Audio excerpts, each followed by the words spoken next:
Well, it's finally happened, y'all. Waves has moved all their plugins to a subscription service. If you watched my video from a few weeks ago, then you might feel like I kind of gave them that idea. Let's take a look. So there was a bundle that I was paying a lot of money for every month, and I was only using 2 plugins. So I waited until they went on sale. I bought them for $29 each, and I canceled that bundle. Okay, why did I do that? I'm so sorry, everybody. This is my fault. I take full ownership, but yeah, that's what happened. No, but for real, after this news broke, I saw an outpouring of negative comments and people who are really not excited for this change. And once I saw this stream of angry reactions, I knew there was only one thing that I could do, and that was go watch the Lorax. Now, I'm not talking about the 2012 Danny DeVito Lorax. I'm talking about the one from the 70s. I'll explain why later, but if you remember how the plot goes, then you probably have a guess. But for now, let's talk a little bit about what this new Waves bundle has to offer. Waves did announce that they will be getting rid of perpetual licenses in favor of their new subscription service. That service is called Creative Access, and you can get it for $15 or $25 a month. For $15, you will get the Essentials bundle, which comes with 110 plugins, or the $25 version, which is the Ultimate plan. They've promised to keep this pricing for the first year, but after that, the price might go up. I think we know what's gonna happen after that. Like I said, most of the reactions that I've seen to this have been extremely negative. However, Waves is not the first plugin company to offer a subscription service. And honestly, a lot of times when I've seen a new plugin company offer these subscriptions, I see people excited about it and signing up. So to explain why I think people are upset about this one, I'm gonna have to take a quick trip to the cinema. All right, so I made it to the theater. Here it is behind me. And I'm gonna take you right up to the concession stand so we can take a look at the popcorn prices. And trust me, this has to do with plugins, just you wait. Just heading up the escalator, you know, we're having fun here. Believe it or not, I actually have a reward for a free popcorn, so I'm gonna use that. All right, so I got my popcorn. I went ahead and got the small, but look how big this thing is. I mean, that is just out of control. So I did come here to get this popcorn, but I'm also gonna be using it to make an analogy, which is for a little concept called decoy pricing. So whenever there's a product that comes in different sizes or different price points, companies will use a trick called decoy pricing to get you to buy the option that they actually make the most profit on. So for the sake of this example, let's say the small popcorn is $6, the medium popcorn is $9, and the large is $10. Of course, you want to get your money's worth, but the small might be a little too small. So let's bump up to a medium, right? Well, no, because the medium is only $1 cheaper than the large. So it doesn't really make sense to go for the medium. So the theater will sell a lot of smalls to people who really aren't that hungry, but everyone else is pretty much gonna go for that large. Did it feel weird to go in and buy a popcorn just for this example? Kind of, but it is delicious. But we're gonna head back to the recording studio so I can tell you a little bit about why decoy pricing matters for plugins. Okay, so we're back from the movies, and believe it or not, I only ate this much popcorn in the car on the way home. If anything deserves a like, I think that's it. Also, how dystopian is it that my popcorn is sponsored by Pepsi? A little weird, but anyway. Waves was an early player to the digital audio game. They came to fame at a time when mixing consoles were still the way to go, and digital audio was the new frontier.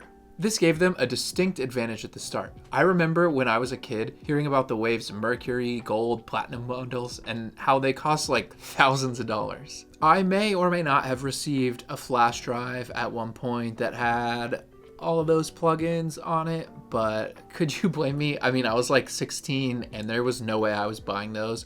That costs like as much as my first car. However, as time has gone on, the perceived value of those plugins has started to drop.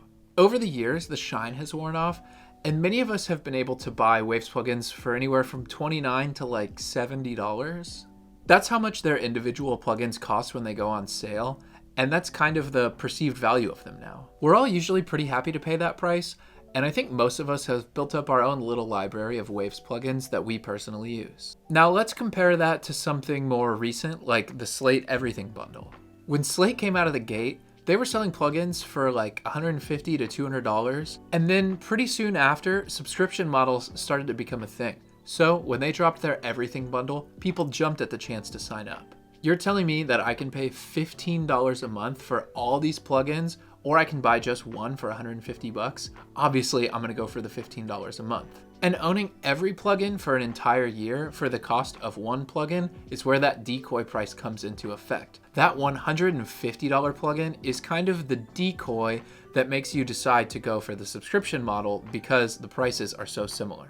You've basically been offered a medium popcorn and an extra large popcorn for the same price. Speaking of popcorn, I'm gonna have another bite. Waves had such a long gap between the initial wow moment that they had when their plugins first came out and when their subscription model launched. So now that $29 price tag on an individual plugin is a terrible decoy for their $150 or $250 a year subscription bundle.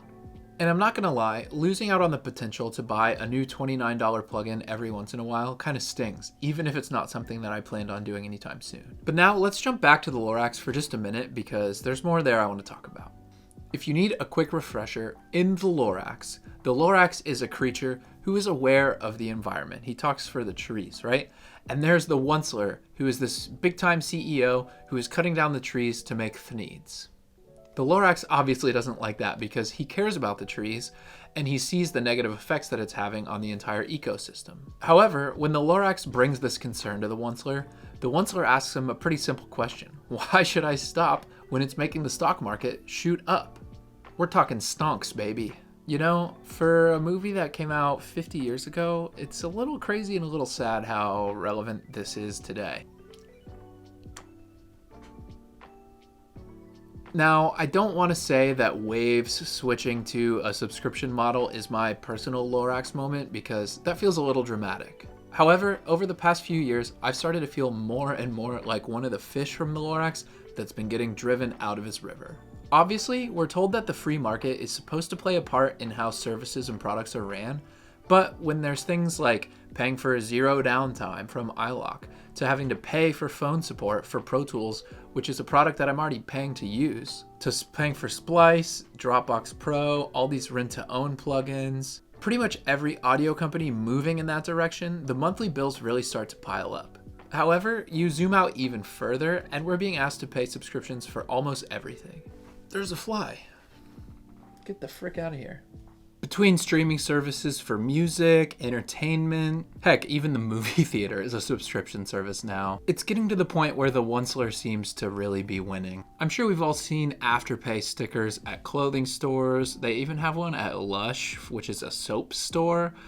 And I've even seen it for buying a pizza. As this becomes more and more of the norm, it's getting to the point where analog hardware companies are starting to have a really great selling point. That's a topic for a whole other video. So with all that said, let me give you my honest thoughts on whether or not I would subscribe to this subscription service and what I think you should do. If you couldn't tell by now, no, I'm probably not signing up for Creative Access. The first reason is very simple. For most of my productions, the only Waves plugins that I'm using is One Knob Pumper and the CLA bundle. I really don't use a lot of other Waves plugins because they've naturally become phased out of my workflow as I've gotten new plugins. If you're someone who already uses a ton of Waves plugins, then I'm also not sure if this is for you. Chances are you've already bought everything that you would use on a regular basis, so adding another monthly bill just doesn't seem worth it. If I was someone starting out with zero plugins, Waves or otherwise, then this would honestly seem like a pretty sweet deal. And I even did get a little tempted when I was writing this video to maybe check out the free trial, but I decided that it's just not for me. There is something tempting about getting 100 new plugins, but at the same time, I'm trying to cut back on my tools and really focus on just using what really works for me. It's pretty unrealistic that I would find a use for 110 new plugins all at once. If we're being honest, I could probably get through the next 10 years without adding another new plugin to my computer, Waves or otherwise. Now, as someone who produces way more often than I mix, I don't feel like I need 110 plugins to try and fix things or change things when I'm the one producing it. I can just dial in my workflow, really focus on creating the sound that I want from the source. If I were a mixer, I might have a different take on this. But that's just how I feel. Now, let's talk about one thing that I wish companies like Waves would offer with their subscription bundles, and that is something that I'm going to call inactive mode. I would love to be able to open up a session with the canceled plugins and they just be grayed out or have locked knobs, but audio still passes through them and gets affected.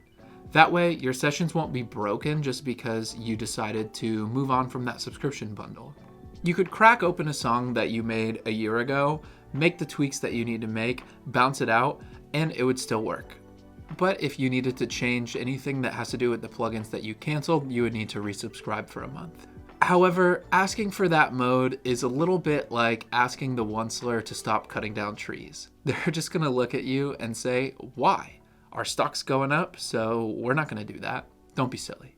Then they're gonna turn around and keep making thneeds, or plugins, or whatever it is that we're making anymore. But as for me, I feel a little bit like the Lorax at the end of the movie, handing that last truffula tree seed to the little kid. And for me, that seed is my Waves one knob pumper. I'm gonna hold that plugin tight, hold it close to my heart, and keep using it until some big software update breaks it, and then I guess I'm gonna have to move to LFO Tool or something else. But if you are overwhelmed with plugin subscriptions and you need to start making some more money to pay for them, this video right here has 9 side hustle ideas for producers that aren't selling your plasma or driving Uber Eats. So check that out next.